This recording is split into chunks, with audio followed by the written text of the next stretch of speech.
1930s, George Orwell described Arlington House, the building behind me, as one of the best lodging houses in London. In fact, his only complaints about the building were the tight restrictions on card playing and alcohol drinking.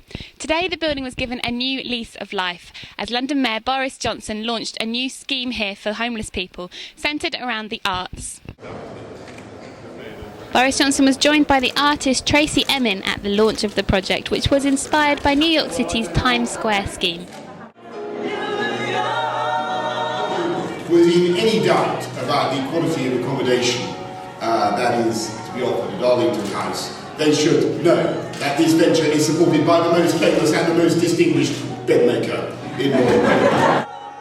The scheme will include 95 residential units, on-site work experience, training and vocational opportunities for the homeless residents. 35 low-rent apartments will also be available, along with state-of-the-art conference facilities and a restaurant.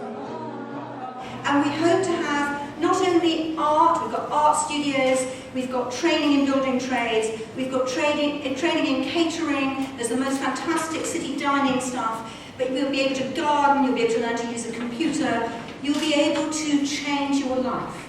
But with a growing population and with 300,000 people already on social housing waiting lists, we must create more affordable accommodation in London. We must build more affordable housing. Arlington House is a fantastic scheme which has been in development for several years. It's based on the New York Times Square model, where you don't just provide a roof but you also provide education opportunities, so someone can sustain a life off the street if they've been sleeping rough. And it's a fantastic building, it's very pioneering, it's the sort of thing we need to do across London, and it's exactly the sort of thing which will also help us in our goal to try and end rough sleeping by 2012. The reason why I'm here is I've been homeless twice in my life. When I was 17, I went home and there was no home.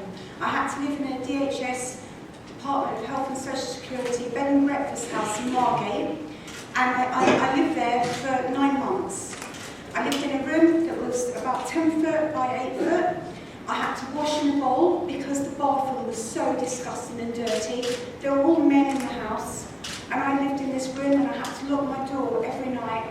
And I had to hide all my possessions, and I was afraid, and I was 17.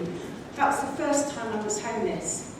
We attach fantastic importance to getting more affordable accommodation built in this city. And I think if you look at what we've been able to achieve over the last 2 years, in the teeth of the bitterest recession this city has seen for a generation, I think it's very remarkable. But we are not letting off the pressure. In fact, we're going to step it up. For me, it's a kind of new chapter in this type of facility. We've got the historic homeless hostels, and going back before that, the workhouses. What this does really is to bring things to a new level. You've got here a combination of not just homeless bed spaces, 95, you've got low-cost accommodation, affordable housing, you've also got artist studios, you've got conference facilities, you've got social enterprise and work opportunities. And really, for me, it's about that basic principle that we're not just about providing shelter, it's about providing ways in which people can sort their lives out, transform their lives. We've put the capital in, but really the great credit goes to One Housing Group and the others involved.